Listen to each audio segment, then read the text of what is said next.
السلام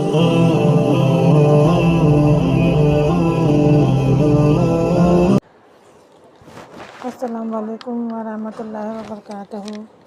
آج 7 روزہ الحمدللہ ہم آج 7 روزے پہ پہنچے ہیں۔ اللہ تعالیٰ اس روزے کی برکت سے ہم سب کے گناہوں کو معاف فرمائے اور اللہ تعالیٰ ہم سب کے لیے آسانیاں پیدا فرمائے۔ 7 روزے کی جو افادیت اور بہت فضیلت ہے وہ اس طریقے سے بیان ہوئی ہے کنز ایمان کتاب میں کہ 7ویں روزے کی جو اہمیت ہے وہ اپنے اندر بہت ساری چیزیں سمیٹی ہوئی ہے۔ دیکھیں جس طرح سے ہمارے تھے 7 آسمان، 7 زمینیں رکھی اللہ تعالیٰ نے، 7 روزے جو اللہ تعالیٰ نے آج کے دن جو 7ویں روزے کی برکت ہے وہ اللہ تعالیٰ نے اس طریقے سے بیان کی ہے۔ یہ صرف گنتی نہیں ہے کہ ہم اسے گنتی سمجھیں، اللہ تعالیٰ نے انسان کی تخلیق بھی 7 اعضاء سے کی ہے۔ ہماری نماز میں جو اعضاء لگتے ہیں، نماز پڑھتے وہ 7 ہمارے جسم کے اعضاء لگتے ہیں۔ 7 آسمان، ہفتے میں 7 دن، طواف اللہ تعالیٰ نے رکھے 7 چکر، صفا مروہ اللہ تعالیٰ نے حضرت ہاجرہ کی اور حضرت اسماعیل کی جو قربانی کا اظہار ہے وہ دیے صفا مروہ کو 7 چکر۔ تو 7 کا جو ہندسہ ہے وہ 7 کا صرف ہندسہ نہیں ہے، یہ 7 کی اس کی بہت بڑی کنز ایمان میں بک میں اس کا بہت سے ذکر کیا ہے کہ اس کی بہت فضیلت ہے 7ویں روزے کی۔ اس دن سب سے پہلے جو اس میں فضیلت ہے اس میں اللہ تعالیٰ نے اپنے لوگوں کو کہا ہے کہ اس دن میں سب کے گناہوں کو جلا کے راکھ کر دوں گا، اور صبر کرنے والوں کے ساتھ اللہ تعالیٰ اپنا جو انعام دے گا وہ ایسا انعام ہے کہ وہ آخرت میں جب اس کو ملے گا تو وہ خود کہے گا کہ یہ اللہ تعالیٰ نے مجھے جو رمضان کے روزے دیے اور جو ہر روزے کی الگ الگ افادیت بتائی تو اس میں 7ویں روزے کی کیا اہمیت تھی۔ اس دن اس کا چھوٹا سا خلاصہ ہے کہ 7ویں ہی روزے کو حضرت موسیٰ علیہ السلام کو طور پر انہوں نے قیام فرمایا تھا۔ یہ 7ویں ہی روزے کا دن تھا جب ان کو 30 دن کے لیے کہا تھا، 10 دن اس میں اور ایڈ کر دیے تھے۔ تو حضرت موسیٰ کوہ طور پہ اللہ کی عبادت کے لیے وہ اس چوٹی پہ اللہ کی عبادت کے لیے صرف ان کو چنا اور وہ صرف اللہ کی عبادت کے لیے گئے، اور وہاں انہوں نے اللہ سے یہ ایک سمجھ لیں خواہش کی کہ میں اپنے رب سے ملنا چاہتا ہوں، اے میرے رب میں تجھے دیکھنا چاہتا ہوں۔ تو اللہ نے کہا یہ تو ممکن نہیں ہے، لیکن اللہ نے اپنی جو پہاڑ پہ جو تجلی دکھائی وہ ایسی تھی کہ پہاڑ کو ریزہ ریزہ ہو گیا۔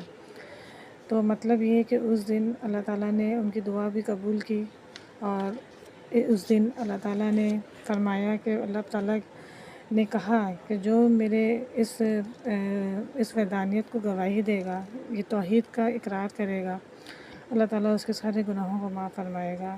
ایون جو دنیا میں لوگ ہیں اور جو دنیا سے جا چکے ہیں، اس دن اللہ تعالیٰ سب کی مغفرت کرے گا، سب کی اللہ تعالیٰ اس دن بخشش کرے گا اور سارے گناہوں کو معاف کرے گا۔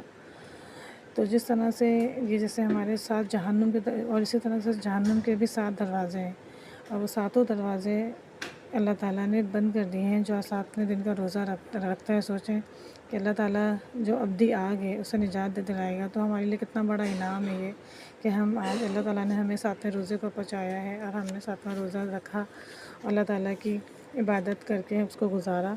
تو اس دن کی فضیلت اللہ تعالیٰ نے اس لیے بہت رکھی ہے۔ 7 کا ہندسہ اللہ تعالیٰ نے ہر چیز کو جو 7 میں مبروز کیا ہے، تو یہ اس کا اللہ تعالیٰ کے نزدیک بہت بڑی فضیلت ہے۔ اور آج کے دن کی ہمیں ایسے کام کرنے چاہیے، صدقہ خیرات ہر چیز کرنی چاہیے جس سے اللہ تعالیٰ راضی ہو اور جس سے ہم اللہ تعالیٰ کو راضی کر سکیں۔ ہمارا ایک ایک سانس، ایک ایک چیز ہمارے لیے بہت امپورٹنٹ ہے 7ویں روزے کے حساب سے۔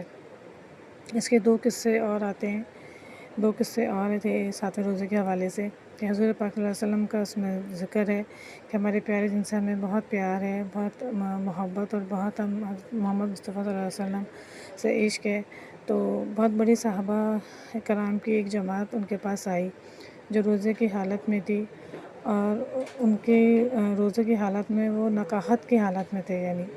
تو حضور پاک نے کہا کہ کیا ہوا ہے؟ تو انہوں نے کہا روزے سے ہمارا برا حال ہے۔ تو حضور پاک نے کہا کہ میں تمہیں سے خوشخبری نہ سناؤں جس سے تم خوش ہو جاؤ؟ صحابہ کرام نے کہا جی ضرور، آپ بیان فرمائیں۔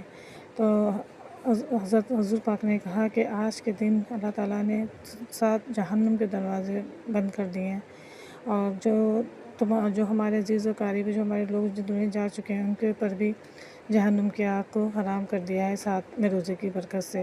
تو یہ سوچیں سبحان اللہ، ہمارے لیے کتنا بڑا انعام ہے۔ وہ سن کے ہی سارے صحابہ خوش ہو جاتے ہیں کہ آج کا روزہ اللہ تعالیٰ نے اتنی فضیلت رکھ دی کہ اس پہ آگ کو اللہ تعالیٰ نے حرام کر دیا۔ اور ایک اور قصہ میں آتا ہے کہ ایک صحابی حضور پاک کے پاس آئے روزے کی حالت میں، ان کے پاس روزہ کھولنے کے لیے بھی گھر میں کچھ نہیں تھا، رزق کی تنگی تھی۔ تو حضور پاک نے ان کو کچھ کھجوریں دیں، تو وہ کھجوریں لے کے جب واپس گئے تو بہت خوش ہوئے کہ ان کے پاس وہ، لیکن ان کا ایمان اتنا افروز تھا کہ کچھ نہ ہونے پہ بھی انہوں نے روزہ رکھا، اور کچھ نہ اس پہ بھی کچھ نہیں ہونے پہ بھی انہوں نے اللہ کا صبر کیا۔ تو اللہ تعالیٰ نے اس کو صلہ دیا، اور حضور پاک نے جو انہیں کھجوریں دی، جب وہ گھر لے کے واپس آئے تو وہ کھجوریں کبھی ختم ہی نہیں ہوئی۔ سوچیں آپ کہ اللہ تعالیٰ نے رزق میں حضور پاک کے ہاتھوں کی دی ہوئی چیز کو اللہ تعالیٰ نے اتنی قدرت بخشی کہ وہ چیز کبھی ختم ہی نہیں ہوئی۔ تو اس دن ہمارے لیے اللہ تعالیٰ نے رزق کے جو دروازے ہیں وہ اتنے وسیع کر دیے ہیں کہ ہمارے رزق میں اگر ہم اس کو بانٹیں گے تو ہمارا کبھی ختم ہی نہیں ہوگا بلکہ بڑھے گا۔ تو آج کے دن 7 روزے کے حوالے سے اللہ تعالیٰ نے اس میں صبر کی تلقین کہا ہے، رزق کی فراوانی کہا ہے، اور جہنم سے نجات کے لیے کہا ہے۔ تو اس لیے اس دن کا روزہ ہمارے لیے بہت ضروری ہے۔ میں انشاءاللہ ہر روزے کے فائدات کوشش کروں گی کہ میں اس کو اپلوڈ کر سکوں اور میں ہر روزے کے فائدات بتا سکوں۔ باقی اللہ پاک اس کو مجھے کرنے میں میری مدد فرمائے، اور میں اچھے سے اس کو اور اچھے سے بیان کر سکوں اور اچھے سے اپنی بات کو کہہ سکوں۔ جزاک اللہ خیر۔